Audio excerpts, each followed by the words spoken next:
Hey everyone, I've recently come back from Galaxy's Edge and I've built myself another Savi's Workshop lightsaber. I couldn't resist. Last time I did it was a couple of years ago. I built this baby, protection and defense, and I really enjoyed the experience, much more so than the lightsaber. The lightsaber is fine. I like it. I don't really play with it that much. It's just there on my shelf as a display. But it's more the actual experience of building it that they've done such a great job on. It honestly feels it feels like you've stepped into an episode of the Clone Wars or something like that. They really make it unique to you. They go out of their way to kind of make you feel like a Jedi, like you're actually constructing this thing. And I just couldn't resist. I wanted to do it again, even though the last thing I need is another lightsaber, but it's fine. I'm definitely not gonna try to collect all four of them because there's four different styles. But you know, we'll see what happens. So I've already done a video on this a couple of years ago. So I wanted to do obviously the elemental nature because it's kind of my second favorite theme. The elemental nature style has components that are meant to represent nature, really. So this sleeve right here is meant to be, what is it, like whale bone, or I think it was some sort of Cartesian whale bone or something like that, like creatures and stuff that are found in nature. Obviously leather, almost to remind you of Wookiees and how like a Wookiee Jedi might build their lightsaber with a lot of wood and leather and things like that. This piece here is really funny. It's supposed to be a tooth of a rancor.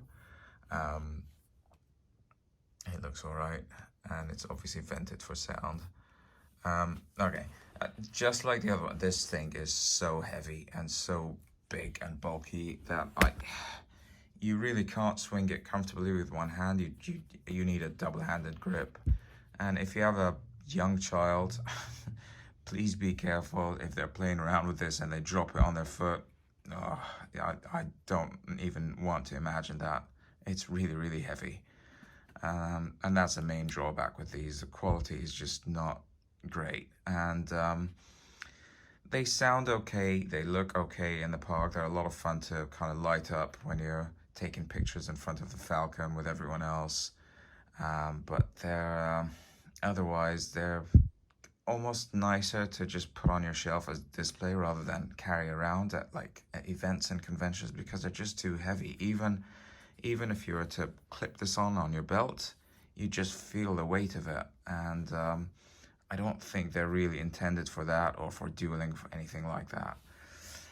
So I'm just going to take it apart quickly and then put it back together. And I have a couple of crystals here. I have all the crystals, but I'm not going to make this video super long, so we'll just try like 3 of the possible 6 colors. All right, so obviously to undo this, they're all threaded parts. There's 5 components, obviously: pommel, emitter, sleeve, activator switch.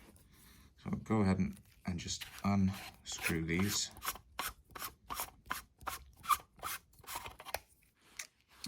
This is a pommel that looks like a rancor tooth with the Covertech wheel that clips on your belt clip. The emitter.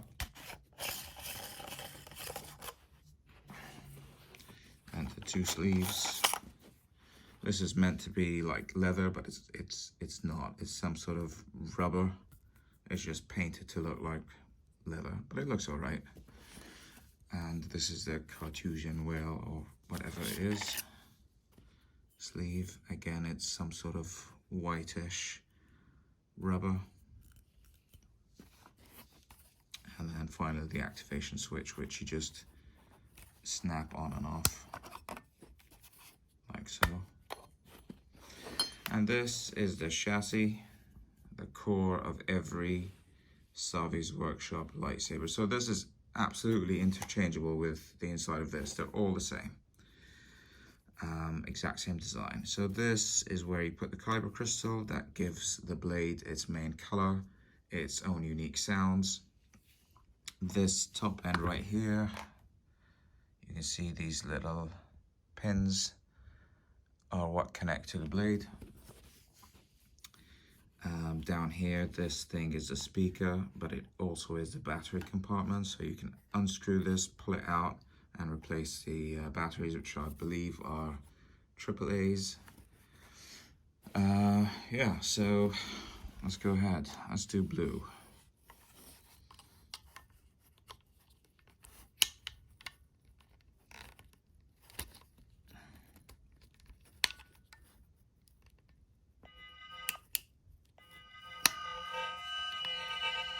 You just need to kind of seat it in the middle so it's not moving.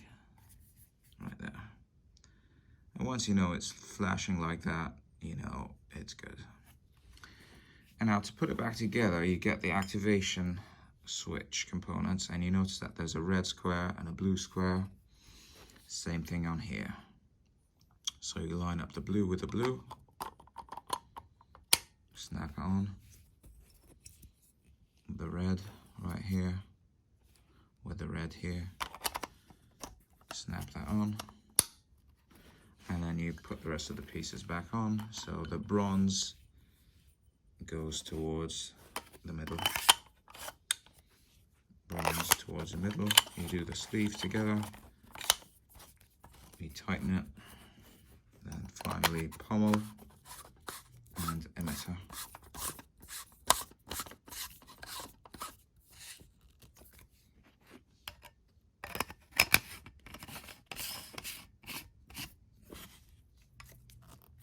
Okay, and now obviously if you switch it on, the switch for this particular one is a slide up and down.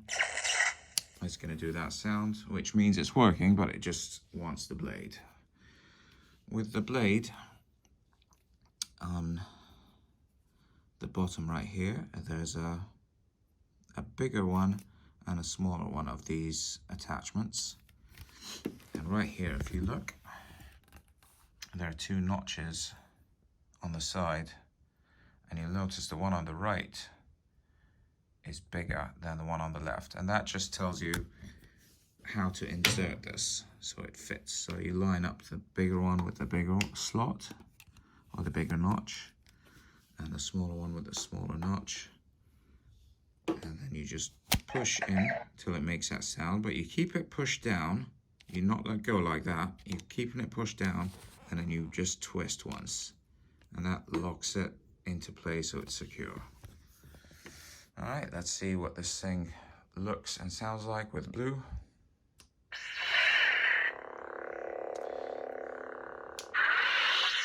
All right, so it has the more realistic scroll on and off effect. So it goes up and down like a real Star Wars lightsaber. And that's because inside the blade, there's a string of LEDs. So that's a cool feature. So on.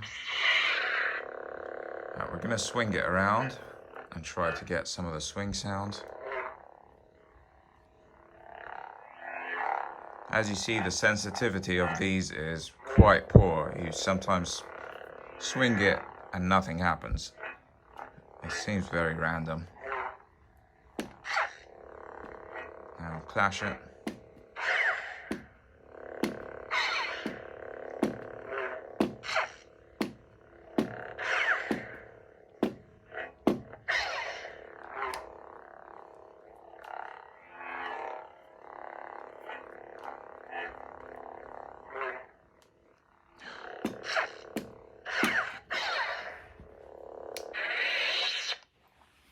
I'm sorry if I sound like a saber snob, but once you've owned NeoPixel lightsabers or something with smooth swing, it's very hard to go back to these and appreciate them, because you just move them around and it doesn't even, you don't even get a sound of a swing. So it's like, well, nothing's happening. So, but you know, I appreciate it. These are much cheaper and they're not really designed to be that realistic, so it's fine.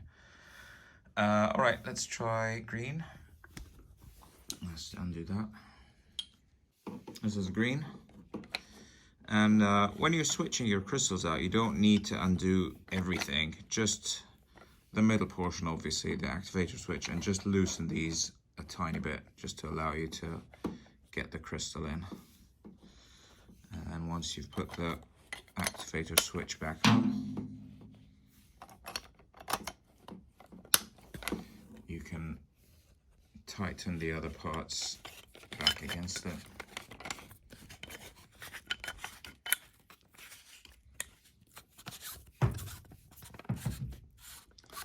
I think a nice thing about these is when you switch out the Kyber crystals, not only do you get a different color in the blade, but also different sounds. So the ignition sounds for the blue one, the on and off, sounds different to the green, to the red, to the yellow. I've tried them all, they definitely sound different.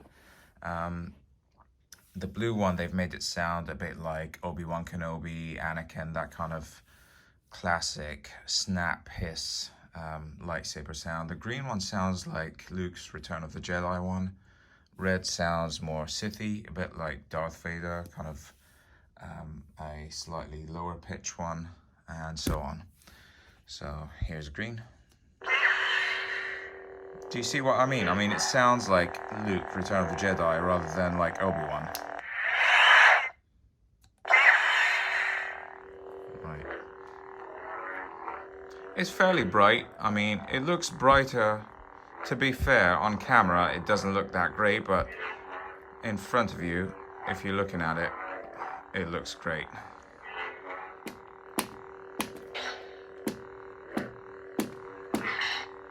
Again, it's just the sensitivity of them really could be improved.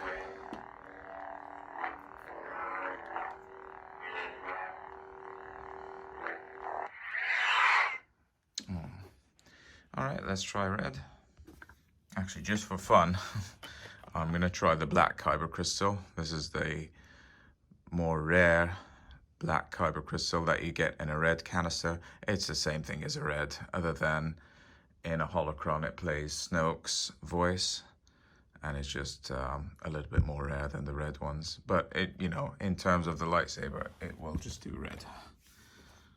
All right, let's put those back on.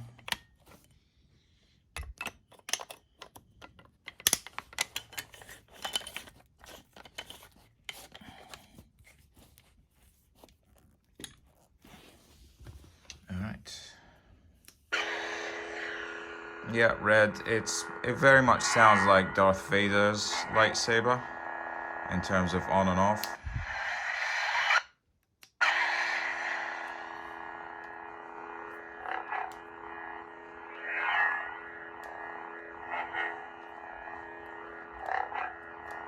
God, the swinging is really hard to...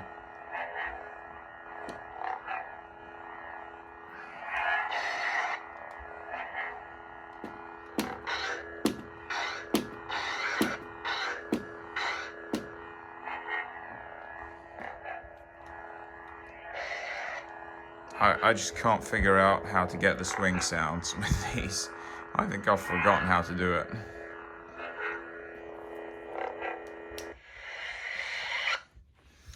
Alright, anyway, that's it. So, once again, Savi's workshop, Elemental Nature. Really, really great experience. Highly recommended. I think I would encourage most saber lovers to do it at least once, just to get that experience. And then what you do with the lightsaber really is up to you. It's not bad to play with, but it is very heavy and bulky, and it's just huge. But it has a lot of nice features that you can obviously customize it, put different crystals in it. There's a lot of customization option. I think you can buy some of these parts individually as well, and change it if you get bored with how it looks. So that's a nice thing. It's nice that the core is universal, so you can, in theory, get, you know, parts like this, like put this over here, just give it your own. You don't need to stick with a theme. You know, if I want to, I could put this pommel on that, just mix and match. So that's really cool with these. The other nice thing is obviously with each one you get a pin. So this is the pin that comes with Elemental Nature, which I think is stunning. And that's the one I got last time with the other one, with Protection and Defense. So these pins alone are worth it because you can't buy these they have to come with the saber. You also get a carrying sheath, and you get obviously one blade and one Kyber crystal. So all of that for 220, I think it is now, is actually not a bad deal. But you know, as I said, if you're looking at just buying a really great lightsaber and you don't really care about the experience or all these other extras, then this may not actually be for you. So yeah, let me know what you think of these Savi's Workshop lightsabers, and thanks for watching. May the Force be with you.